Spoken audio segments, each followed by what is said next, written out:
गुरुपादुकाला घ्यावी घ्यावी माझी सेवा, दीन दुर्बळाची देवा, दीन दुर्बळाची देवा, दीन दुर्बळाची देवा. जयांचे किल्ल्या स्मरण होय सकल विद्येचे अधिकरण, ते चिवंदू श्रीचरण ते नमस्कारून आता. तू मन हे मीच करी माझे भजनी प्रेम धरी, सर्वत्र नमस्कारी मज एकाटे. ज्ञानेश्वरीतल्या 9व्या अध्यायामध्ये खरा परमार्थ काय आहे या ओवीतून माऊली महावैष्णव ज्ञानेश्वर महाराज या जीवाला दिशा दाखवण्याचं खऱ्या अर्थाने काम करतात. मी अगोदर सांगितलं की ही ओवी आज जाणीवपूर्वक मी घेतलेली आहे. इथं ते सांगतात की मी सोडून इतरांना कुणाला भजणं किंवा इतर विषयात लक्ष घालणं म्हणजे परमार्थ नाही. तू मन हे मीच करी. जीव आणि देव हा जो वेगळा आहे. आम्ही आता देवाला चाललोय का काय, कुठं चाललोय आता आपण कुठं चाललोय? देवाला ना. आणि मग तुम्ही देव असाल तर तुम्ही चाललात कुठं? म्हणजे जर ममैवांश जीव लोके जीवभूता सनातनः मनःषष्ठींद्रियांनी प्रकृती स्थानिकर्षिते. माऊली सांगतात की या जगामध्ये दिसणारं चल अचल जे काही आहे सगळं त्यात तो माझा अंश आहे. म्हणजे तुम्ही आम्ही कोण आहेत? देवाचा अंश आहे. म्हणजे आपण कोण झालो? देव झालो. आणि चाललात कोणाकडं? देवाने देवाकडे जायचं असतं का? पाहुण्याकडे जायचं म्हणलं आपणच आपल्याला पाहुणं होता येईल का कधी? आपली ही उलटी परिस्थिती झाली. आणि मग जर त्याच्यापर्यंत पोहोचायचं असेल, आत्मस्वरूपाची जाणीव व्हायची असतील, आत्मबोधापर्यंत जर आपल्याला जायचं असेल तर खरा ईश्वर हा आपल्यामध्येच आहे. आपण ईश्वराच्या वेगळं नाही. कारण की तुकाराम महाराज सांगतात की चराचरामध्ये ईश्वर भरलेला आहे. ईश्वर नाही अशी कुठंच जागा नाही. विठ्ठल जळे स्थळी भरला, रीता ठाव नाही उरला, तो व्या दृष्टीने पाहिला, विठ्ठलाची विठ्ठल, विठ्ठलाची विठ्ठल. ते तुकाराम महाराज सांगतात की ह्या चराचरामध्ये दिसणारी प्रत्येक गोष्ट हा ईश्वराचा अंश आहे. तुमचं झाड असेल, वस्तू असेल, जीव असेल, कीटक असेल, कुठल्याही पद्धतीनं जे जे काय आहे तो ईश्वराचा अंश आहे. आणि मग ईश्वराचा अंश आपण सगळेजण ईश्वराचा अंश असेल तर आम्ही भेटायला कोणाला चालला हा प्रश्न आहे सगळ्यात महत्त्वाचा. पण तिथपर्यंत आम्ही देव आहेत हे कळायचं असेल तर त्याच्यासाठी काय करावं लागेल ते इथं माऊली सांगतात की तू मन हे मीच करी. मनाला उपदेश करतात. म्हणजे साधकाला सांगतात की तू विसर आणि तुझ्यातलं जे मन आहे चंचल असणार ते म्हणजे मी आणि ते वेगळं नाही ह्याची जाणीव करायची असेल किंवा त्याची जाणीव ज्या वेळेला होईल त्यावेळेला आम्हाला खऱ्या अर्थानं की देव कळणार आहे. आता फक्त मूर्ती पाहायला जायचा असा प्रकार आहे. जर आमच्यातच देव आहे तर मग आम्ही चाललोय कुठं? ठीक आहे की पाईपलाईन असते. पाईपलाईन मध्ये 1 किलोमीटरची पाईपलाईन आहे. विहिरीपासून ते 1 किलोमीटर पाईपलाईन जी आहे मोटर चालू केली आहे. मोटर चालू केली, वरती काय पीक असेल, भुईमुग असेल, काय ज्वारी असेल, काय असेल, पाणी चालू झालं. आणि माणूस 1 किलोमीटर पुढं पाईपलाईन आहे. विहीर 500 मीटर आहे. पुढं भुसास काढलेला 500 मीटर आहे. आणि त्या पाईपलाईनच्या वरती उभा आहे आणि तहान लागलेली. पाणी नाही का त्याच्याजवळ? पाणी आहे की नाही? आणि पाणी आहे तर त्याची तहान भागवता येते का? जावं कुठं लागेल? त्याला त्या हुस्सासवरच जावं लागेल. जसं पूर्ण 1 किलोमीटरच्या पाईपलाईन मध्ये पूर्ण दाबानं पाणी भरलेलं आहे, पण पाणी पाण्यासाठी कुठं जावं लागेल तर त्या पाईपलाईनच्या त्या हुस्सात जिथं काढलाय तिथं जावं लागेल. तसंच की ईश्वर सगळीकडे आहे, परंतु त्याची अनुभूती घेण्यासाठी ते मन तिथं लावलं, त्यावेळेला देवाची खऱ्या अर्थानं म्हणजे अनुभूती येईल त्या स्टेजला गेल्यानंतर. आणि ज्या वेळेला देव मीच आहे हे ज्या वेळेला कळेल त्यावेळेला मग कुठं जाण्याची गरज नाही. तोपर्यंत ही पहिली दुसरीचा वर्ग आहे. म्हणजे कलेक्टर व्हायचं असेल तर आधी ग्रॅज्युएशन कंप्लीट लागतं, त्याच्यासाठी आधी पहिलीच शाळेत जावं लागतं. 5वी 4थीची पहिली बोर्डाची परीक्षा होती, 4थीची परीक्षा द्यावं लागायची, मग 10वीचं बोर्ड करावं लागायचं, 12वी करावं लागायची, 3 वर्षाचं ग्रॅज्युएशन करावं लागायचं, मग एमपीएससीची किंवा यूपीएससीची परीक्षा देता येते. ही त्याची अट आहे. आणि एमपीएससीची यूपीएससीची परीक्षा दिल्यानंतरच कलेक्टर होता येते ना. मग आता आम्ही कलेक्टर व्हायचंय ना, आम्हाला देव पाहायचंय ना, आमचं उद्दिष्ट काय की देव आम्हाला कळला पाहिजे. मग तो देव कळण्यासाठी आधी हा आपला पहिलीतला वर्ग आहे. हा जाणं म्हणजे उड्या मारणं, नाचणं, गाणं ह्या सगळ्या गोष्टी म्हणजे परमार्थ अजिबात नाही. म्हणूनच पाऊली इथं सांगतात की तू म्हणे हे मीच करी. तुमचं अंतःकरण ज्या वेळेला त्याच्याबद्दल त्याचं तादात्म्य ज्या वेळेला होईल, तो ईश्वर आणि माझा आत्मा हा वेगळा नाही, हा भेद ज्या वेळेला संपेल त्यावेळेला खऱ्या अर्थानं तुम्हाला कुठंच जाण्याची गरज नाही. पण ती स्टेज येण्यासाठी हे वर्ग आहेत, हे पास करायचे आपले चालले. आणि म्हणून की ही ओवी काय घेतली तर तू म्हणे हे मीच करी. मन म्हणजे आपल्याला एकूण 11 इंद्रिय दिलेत, 11 12, 5 ज्ञानेंद्रिय, 5 कर्मेंद्रिय, 11वे मन आणि 12वी बुद्धी. बरोबर आहे का मला? त्यापैकी 5 जे काय आहेत ते दुसऱ्याच्या आदेशावर चालतात. जे काही कर्मेंद्रिय त्याला आदेश ज्या वेळेला येईल त्यावेळेला, आणि ज्ञानेंद्रिय जे आहेत 5 ते मात्र स्वतः अभ्यास करून काही गोष्टीचा शोध लावतात. तुम्ही जर समजा जेवायला गेले, खरं काय नाही ते सांगतात ना तिची, म्हणजे 5 ज्ञानेंद्रिय. पण ह्या सगळ्याचा राजा कोण असेल तर ते मन आहे. आणि मग ते मन ज्या वेळेला त्या ईश्वराच्या प्रती एकाग्र होईल त्यावेळेला खऱ्या अर्थानं देव कळाला. ज्याच्यासाठी हा म्हणजे खटाटोप चाललाय, अट्टहास चाललाय, त्याच्या शेवटपर्यंत जर जायचं असेल, त्याचा जो शेवट आहे की मला देव कळला पाहिजे, मग तिथपर्यंत पोहोचण्यासाठी ते मन आधी ताब्यात घेतलं पाहिजे. ह्या 11 इंद्रियाचं ज्याच्या आदेशानं सगळं चालतं ना, बरं ते मन जे काय आहे इथं सांगितलं की तू म्हणे हे मीच करी. म्हणजे तुझं मन जे आहे ते एकदा ईश्वर रूप झालं की तुला वेगळं पाहण्याची गरज नाही. पण मनालाच का सांगितलं तर ह्या 12 इंद्रियापैकी 11 इंद्रिय सोडले तर 12वं मन हे खऱ्या अर्थानं चंचल आहे. मन चंचल चंचल जाता येता न लगे वेळ. ते असं आहे की आता बसलेल्या जागेवर आता बरेच जणांना प्रश्न असेल, आणि त्यातल्या काही माणसांना असेल दूध घातलं का नाही काय माहिती. तुम्ही बसलात कुठं गुरसळी, आणि मन कुठे. आता आमच्या महिलांचं बरेच असेल, सोन्याने तेल कमी टाकले का जास्त टाकले कुठे, ना तू शाळेत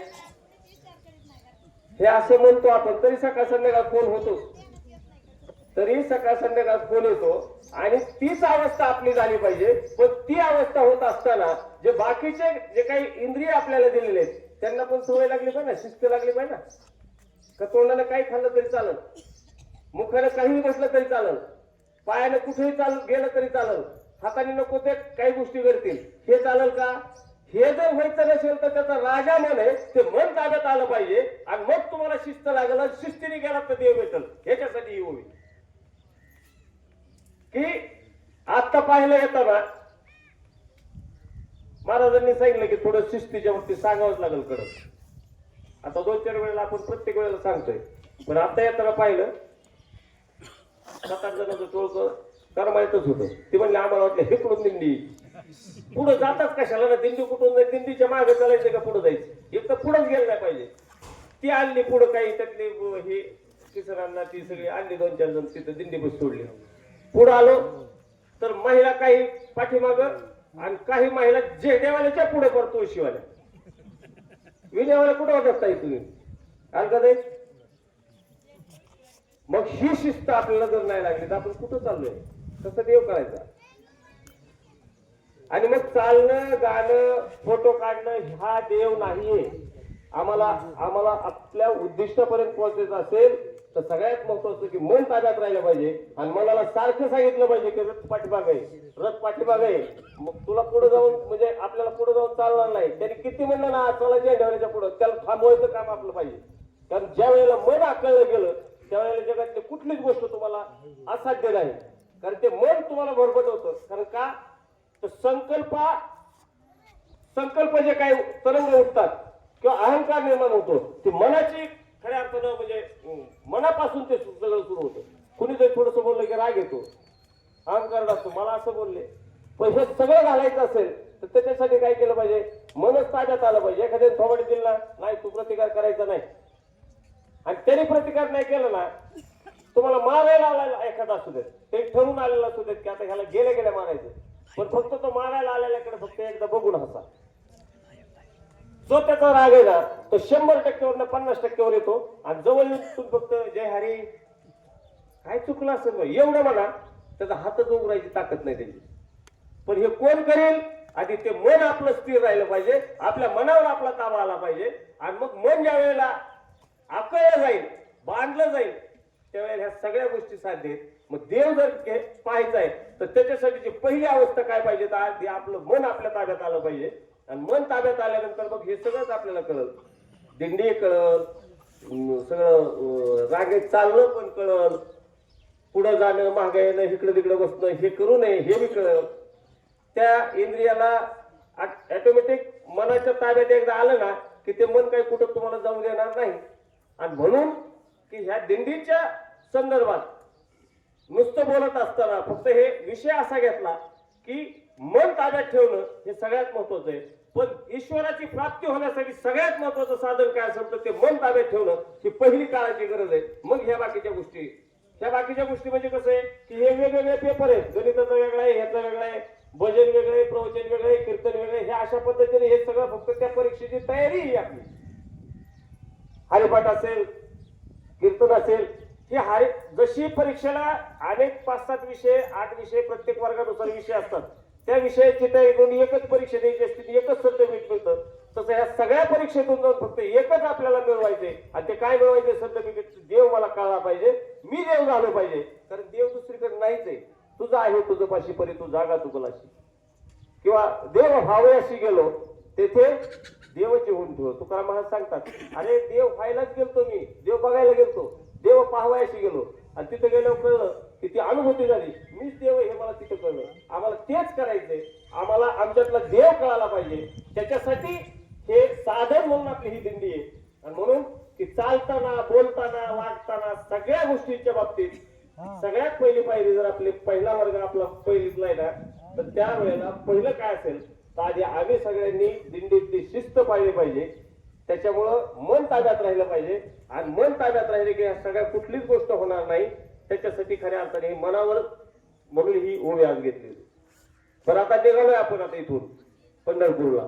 पण का बरं पंढरपूरलाच का जायचं? जगात किती तीर्थक्षेत्र माहितीये? 360, बरोबर ना? 360 तीर्थक्षेत्र जगामध्ये आहेत. 360 तीर्थक्षेत्रापैकी एक जर सोडलं तर 359 तीर्थक्षेत्रालाही लोक जातातच ना. पण मग पंढरपूरलाच 25 लाख, 30 लाख, 40 लाख हे भाविक तिथं जमा होतात. 4-5 राज्यातून लोक येतात. मग तिथंच का? तीर्थक्षेत्र तर 360 आहेत जगातल्या. नुसत्या 12 देशातले नाही किंवा 10 देशातले नाही. जे शोध लागलाय 186 देशात माग शोक संदेश आला तुम्हाला देणाऱ्यांच्या वेळेला. आणि अजून किती देशात काही शोधही लागलेला नाही. त्याच्यापैकी जगाच्या पाठीवर असणाऱ्या 360 क्षेत्रापैकी पंढरपूरला का निघालो आपण? तर त्या पंढरपूरची महतीच अशी आहे की हिथं काहीच नव्हतं त्यावेळेस ते पंढरपूर आहे. जेव्हा कोठेच नव्हते काही, चंद्र सूर्य तारा नाही, अवघे शून्याची होते पाही, कान्होबा तेरे तेरे ते. जेव्हा या जगाच्या पाठीवर देव सोडता एकही वस्तू किंवा एकही जीव नव्हता त्यावेळेला खऱ्या अर्थानं हे पंढरपूरची निर्मिती झालेली. आधी रचिली पंढरी मग वैकुंठ नगरी. म्हणजे ज्या वैकुंठामध्ये आम्ही अपेक्षा करतो आम्हाला काय झालं पाहिजे, आम्हाला मोक्ष मिळाला पाहिजे, आमची ह्या जन्म मरणाच्या फेऱ्यातून मुक्ती मिळाली पाहिजे. आणि मुक्ती मिळाल्यानंतर जायचं कुठं, तर त्याला वैकुंठ म्हणतात. स्वर्गीचे अमर इच्छिता ती देवा मृत्यू लोके व्हावा जन्मा. स्वर्गीचे म्हणजे कुठले, वैकुंठातले. मग ते वैकुंठातले देव जे काही त्यांच्यासाठी जी नगरी स्थापन झाली ती नंतर झाली. महाराज सांगतात इथं की आधी रचिली पंढरी मग वैकुंठ नगरी. पंढरपूर तेव्हाच आहे जेव्हा कुठंच काही नव्हतं, तेव्हाच पंढरपूर आहे. जेव्हा देवांचं निवासस्थान झालेलंच नव्हतं वैकुंठ, त्याच्या अगोदर पंढरपूर निर्माण झालेले. आणि म्हणून की त्या पंढरीला एवढं महत्व आहे की 360 क्षेत्रापैकी एकमेव असं क्षेत्र आहे की ते पंढरपूर आहे, की तिथं हातोहात सगळ्या गोष्टी मिळतात. आता प्रयागराजला लोक जातात तीर्थ म्हणून तिथं. मग आता अपेक्षा काय असते, आम्हाला मोक्ष मिळावा, आम्हाला मुक्ती मिळावी, ह्या जन्म मरणाच्या फेऱ्यातून बाजूला यावं. आणि मग जन्म मरणाच्या फेऱ्यातून बाजूला आले की खऱ्या सगळ्यात महत्वाचं काय आहे की जन्माचं मृत्यूचं दुःख सगळ्यात जास्त आहे. मृत्यू येताना कसा कोणालाही सांगता येत नाही. महिना वाट बघावी लागते. त्यावेळेला वाट बघणारे फक्त बाजूला बसले असतात, पण शरीराच्या ज्या वेदना आहेत त्या किती असतील त्या कशातच मोजू शकत नाही, एवढ्या वेदना असतात. म्हणजे मरणाचं दुःख किती वाईट आहे. जन्माच्या वेळेला तुकाराम महाराज सांगतात, काय सांगू आता, गर्भीच्या यातना मज भोगिता नारायणा, की जन्माचं दुःख इतकं मोठं आहे की त्याच्या इतकं मोठं दुसरं दुःखच नाही. आणि ह्या दुःखातून आम्हाला वेगळं व्हायचं. एक वेळ तरी या दुःखा वेगळे दुरिताचे जाळे उगवणे. ह्या दुःखातून आम्हाला वेगळं व्हायचंय, त्याच्यासाठी आमचा हा 8 तास आहे. आणि त्याच्यासाठी हा 8 तास असेल तर मग आम्हाला काय केलं पाहिजे, तर त्या ईश्वर आत्माला कळला पाहिजे. आणि तो ईश्वर कळण्यासाठी चाललोय आपण पंढरपूरला. मग त्या पंढरपूरचं महत्व आम्हाला कळलं पाहिजे की 360 क्षेत्रापैकी हे पंढरपूर क्षेत्र हे सगळ्यात म्हणजे समर्थ अशा पद्धतीचं क्षेत्र म्हटलं जातं. आणि मग आता प्रयागराजचा विषय सांगला की तिथं जातो आपण, पण काय मिळतं तिथं, तुम्ही त्या तीर्थक्षेत्राला गेल्यानंतर तुम्हाला काहीच नाही मिळत. महाराज तुमच्या पूर्वजांना तिथं मिळतं काही. त्यांना जे कमी पडतंय ना, ते मुलांनी जर प्रयागराजला जाऊन दावा केला तर त्याच्या पूर्वजांना त्याची सुटका होते. बरोबर आहे. तुमचं काय, आम्ही आमच्यासाठी करायचं का मेलेल्यांसाठी करायचं. आम्हाला आमचं नीट व्हायला ना, आम्ही परत स्वर्गात जे गेले मृत्यू लोकात गेले, कुठं काय नरकात गेले काय सांग, त्याच्यासाठी आमचा हट्टच काय सगळं. म्हणजे प्रयागराजला जरी गेलं तरी आपल्यासाठी काही मिळत नाही. तुम्ही काशीला गेल्यानंतर काय होतं, तर तिथे जाऊन स्वतःला मारावं लागतं, तेव्हा मोक्ष मिळतो. काशीचं असं वैशिष्ट्य आहे की तिथं जाऊन, पण तिथं सुद्धा काही हे होत नाही बरं का. मागे एक उदाहरण ऐकलं होतं की एक व्यक्ती तिथं जाऊनच राहिली, म्हणजे मरायचं तिथं म्हणजे हे झालं तर म्हणले मला मोक्षालाच जायचंय. आणि जायचं तर काय करायचं तिथं, म्हणले काशीतच राहायचं. बऱ्याच दिवसाचं त्याला आजारी पडायचा, नीट व्हायचा, त्याला वाटायचं आता आपण म्हणजे इथंच मरणार आहे आणि आपल्याला मोक्षाला जायचं. आणि मग मध्ये नेमकंच ते तिथंच असताना गावाकडच्यांची भेट झाली. अरे म्हणले असं असं झालं, तुझ्या मुलाला ऍक्सिडेंट झालता, मरता मरता वाचलाय, असं तसं. त्याच्या लक्षात आलं, म्हणला म्हणजे मग भेटून तरी यावं ना, आता आपण तर दर जाकडे कुठं लगेच मरत होतो, 4-8 दिवसात तर महागार येत आहे. तिकडून येतात त्या गाडीचा ऍक्सिडेंट झाला, काशीच्या बाहेर निघाल्यावर तुम्ही आला. म्हणजे मोक्ष असं लगेच मिळत नाही, त्याला प्रारब्धात असावं लागतं, तुमचं कर्म चांगलं असावं लागतं. सगळ्या गोष्टी ज्या वेळेला जुळून येतील त्यावेळेला ते मोक्ष मिळतो. नाही हे काय सांगितलं की जर काशीत जर मोक्ष मिळवायचा असेल तर तिथं मरावं लागतं. प्रयागराजला जर तुम्ही तीर्थक्षेत्राला समजा तो गेलात, तिथं पुण्य मिळवायला गेला तर ते पुण्य कोणाला मिळतं, पूर्वजांना मिळतं. परंतु इथं मात्र पंढरपूरमध्ये तसं नाही, हातोहात सगळ्या गोष्टी आहेत. काय तुका म्हणे मोक्ष देखीला कळस, तात्काळ हा नाश अहंकाराचा. म्हणजे हातोहात मोक्ष मिळायचं ठिकाण म्हणजे पंढरपूर आहे. पंढरपूरचं पाठ जरी नुसती पाहिली, कळस पाहिलं की काय सांगितलं, अहंकाराचा नाश होतो, लगेच मोक्ष मिळतो. पंढरपूरचं जे मंदिर आहे, मंदिराची नुसती पाठ जरी पाहिली तर पाहता मंदिराची पाठ तीर्थे घडती 360, कुठं जाण्याची गरज नाही. बरोबर आहे. आणि तिथं त्या क्षेत्रामध्ये गेल्यानंतर जर चंद्रभागेमध्ये जर स्नान केलं तर हे 360 क्षेत्रावर जाऊन आलेल्यांना इथंच का जायचं हे मी सांगतोय की ज्या वेळेला तिथं त्या तीर्थक्षेत्रामध्ये माणूस जातो त्यावेळेला तो पवित्र होण्यासाठी जातो. आणि मग तिथं तो माणूस पवित्र होतो. मग ह्या तीर्थक्षेत्राला बाकीचे गेलं तर तरी स्वतःला तितका पटकन, म्हणजे आपण जे म्हणतो ना तात्काळ हा मोक्ष, तात्काळ नाश अहंकाराचा, हातोहाती मोक्ष मिळण्याचं ठिकाण ते आहे. इतर ठिकाणी तसं नाहीये, त्याला वेळ लागतो. बरचसं काही गोष्टी सगळ्या ज्या परमार्थासाठी सांगितल्यात, तुमच्या म्हणजे चिंतन असेल, माऊलींचं ज्या पद्धतीनं की त्यांनी योगातून काही मिळवलं, वैराग्य निर्माण व्हावं लागतं, ह्या सगळ्या गोष्टी ज्या काही पाहिजेत त्या प्रत्येक ठिकाणी वेगवेगळ्या पद्धतीनं आहेत. परंतु इथं सगळ्यांना तिथं संधी आहे. सकाळशी येथे आहे अधिकार, कलियुगी उद्धार हरीच्या नामे. त्या नामाचं चिंतन असेल, नुसतं पाठ जरी बघितली बंदिराची तरी तुम्हाला 360 क्षेत्र घडतात. आणि त्या चंद्रभागेचा विषय जो आहे तो तिथं गेल्यानंतर, माणूस तिथं आंघोळ केल्यानंतर, तिथं स्नान केल्यानंतर आपण पवित्र होतो. विचारानं, शरीरानं, सगळ्या आचारानं, विचारानं, सगळ्या गोष्टीनं पवित्र होतो. पण मग आपणच पवित्र होतो का? मग सगळ्या क्षेत्रापैकी त्यालाच महत्व का द्यायचं? तर ते तीर्थक्षेत्र असं आहे की नामदेव महाराज एका ठिकाणी सांगतात प्रमाणे बघा की काय, सकळ तीर्थे मध्यान्ह काळी येती चंद्रभागे जवळी, विमाने येती अंतराळी, देव स्नान करीताती. म्हणजे देवांना जर समजा एखादी गोष्ट चुकली तर मलिन जर झालं त्यांचा विचार, आचार, सगळ्या गोष्टी, तरी पवित्र व्हायला कुठे यावं लागतंय? चंद्रभागेत यावं लागतंय.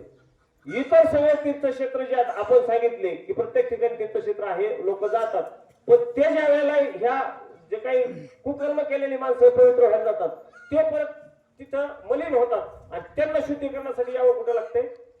360 पैकी चंद्र म्हणजे पंढरपूर सोडलं तर 359 तीर्थक्षेत्रांना स्वतःला पवित्र होण्यासाठी तिथे यावं लागतं. इतकं हे पवित्र आहे. बरं, हे झालं. चंद्रभागा सांगितली, कळस सांगितला, तुमचे मंदिर सांगितलं. पण एक ठिकाणी नामदेव महाराज सांगतात काय, राहुळे तितके तितुके प्रमाण, तेथील तृण आणि पाषाण तेही देव जाणावे. अहो, पंढरपूर मधला दगड आणि गवत आहे ना, तो सुद्धा देवाच्या किमतीचा आहे, हे लक्षात ठेवा.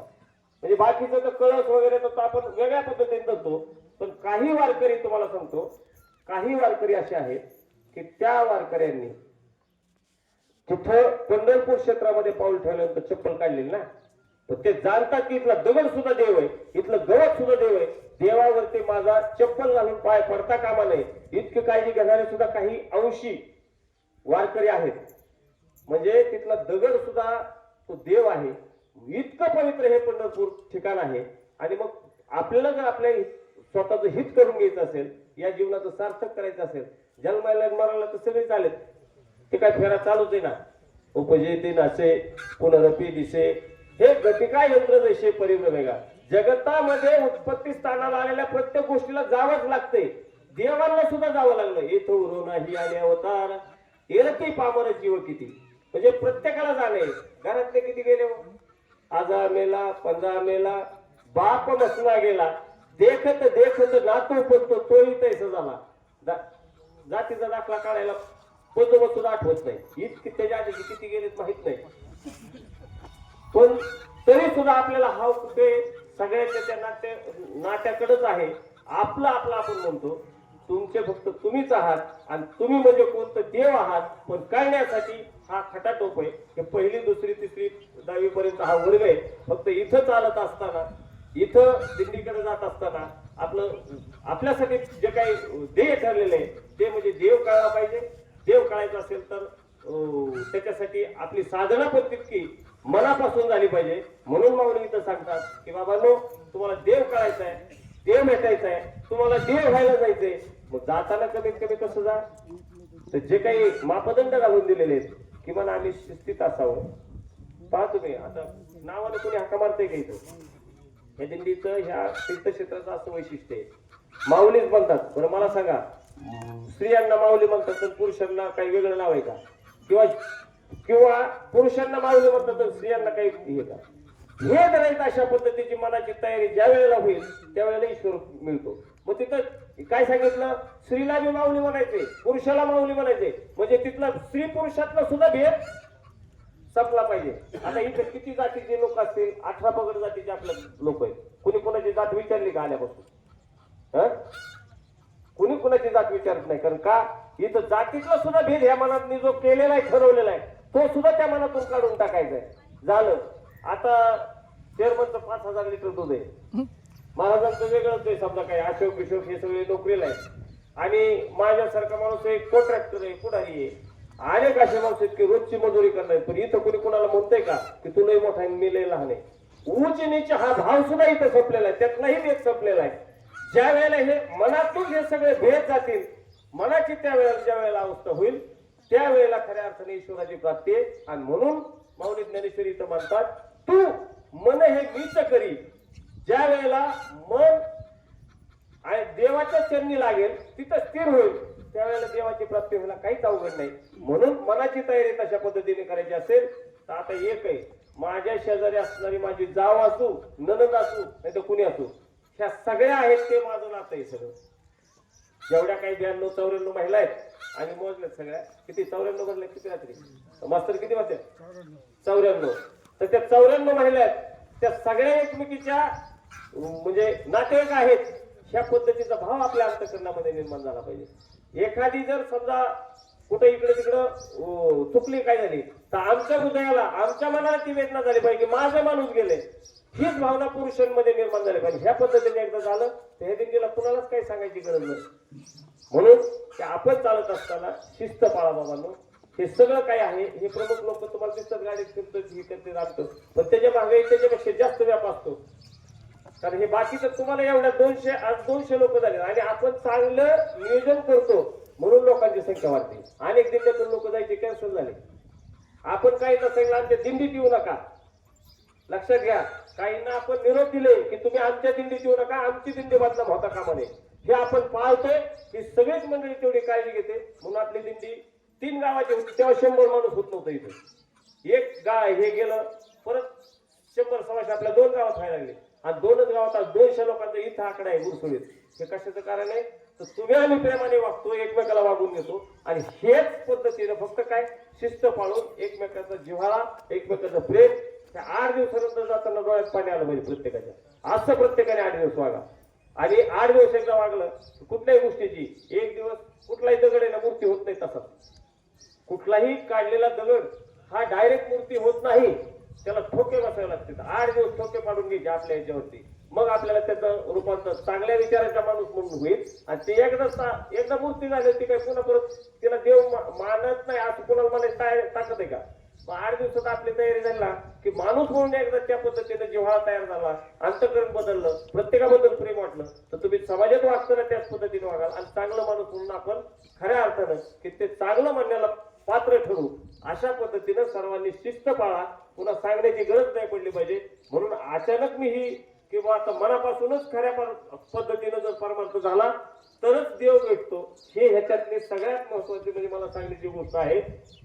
मन ज्या वेळेला ईश्वराच्या ठिकाणी स्थिर होईल त्यावेळेला आणि ते होताना काय करावं लागतं हे सगळे उदाहरण सांगितले, उच्च सांगितलं, जातीभेद सांगितला, सगळ्या गोष्टी सांगितल्या. ह्या सगळ्या ज्या वेळेला लोप पावतील आणि मन फक्त ईश्वराच्या ठिकाणी लीन होईल. ईश्वर कोणाला शोधायचा आहे? तुमच्या शेजार तुमचं चालणारी बाई ईश्वर आहे ना. जर ईश्वराचा आयुष्य जगातल्या सगळ्या गोष्टीत ईश्वर आहे तर तुमच्या शेजारी चालणारी महिला आहे, आमच्या शेजारी चालणारा पुरुष आहे, तो ईश्वरच आहे ना. तिकडं पाहायला जाण्यापेक्षा त्यांच्यातला ईश्वर बघा ना. म्हणजे काहीच होणार नाही, एकमेकाचा जिव्हाळा वाढेल, शिस्त सगळ्याला ऑटोमॅटिकली लागल. अशा पद्धतीनं सगळ्यांनी वागावं. हे प्रवचन आपल्या वारीतलं प्रवचन आहे, लय वाढवण्याचा अर्थ नसतो. स्वयंपाक सगळा झालेला आहे. सगळ्यांना विनंती आहे की इथून पुढे सूचना देण्याची बाबांनो म्हणजे गरज पडू देऊ नका. सगळ्यांनी आपापल्या पद्धतीने सांगण्याची गरज नाही पडली. आपणच दुसऱ्याला सांभाळायचे. तुम्हाला सांभाळायला लगेच तिसरा तयार होतोय. तुम्ही दुसऱ्याला सांभाळा, तुम्हाला सांभाळणारे 10 येतील तिथं. म्हणून अशा पद्धतीने आपल्याला ही वारी कडेला न्यायची. 14 वर्षाचा हा नामयज्ञ कुठेही डाग पडू दिलेला नाही. ह्या प्रमुखांनी प्रत्येक ठिकाणी जिथं चांगलं आहे तिथं चांगल्याला चांगलं म्हणत गेले, वाईट आहे तिथं परखडपणाने सांगितलं. आमच्यातलं कुणी काही बोललं काय झालं तरी फक्त ही तुमची काळजी म्हणून फक्त आम्ही म्हणतोय. एखादा मुलगा आहे ना आपल्या अंगणामध्ये खेळत असतो आणि 2-4 वेळा हाक मारते, ए दाद्या तू आती ये, ए दाद्या आती ये. मग ती पोरग आतच येत नाही. शेवटी ती पायी येते आणि जोरात रापाटा मारते. आणि इथं उन्हात खेळू नको तिकडे सावलीत मर म्हणून किती वेळा सांगते म्हणते. मर म्हणजे ना तू मराव असं असतं का? तर त्याच्या पायाला लागणारे जे चटका असतात ना त्या हिच्या हृदयाला होत असतात. म्हणून ते खऱ्या अर्थाने एक धपाटा मारून का व्हायला पण त्याला आत येते आणि रागाने म्हणते, पण ते राग नसतो, ते प्रेम असतं, त्याच्याबद्दलचा जिव्हाळा असतो. म्हणून दिंडीतलं कुणी जरी तुम्हाला प्रमुखांपैकी किंवा कोणी कोणाला म्हणजे समजा एखाद्याला बोललं, त्याचा राग धरू नका. ते बोलणं म्हणजे कुणालाच कुणाचा पाठा घ्यायचा नाही, बरोबर आहे का? फक्त तुम्ही सगळे सुरक्षित जावात, आपली दिंडीला कुठं गालबोट लागतं का म्हणजे ह्याच्यासाठी सगळे बोलत असतात. म्हणून त्याचा राग कोणी धरणार नाही अशी अपेक्षा व्यक्त करतो. मला इथं प्रवचन करण्याची सेवेची संधी दिल्याबद्दल सर्व दिंडी चालक आहेत, सर्व वरिष्ठ आहेत, सर्वांचा आभार मानतो.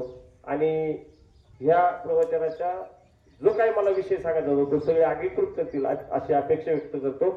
आणि इथंच ही सेवा आपल्या सर्व ब्रह्मवंतांच्या चरणी अर्पण करून सेवेला पूर्णविराम. विठ्ठल विठ्ठल.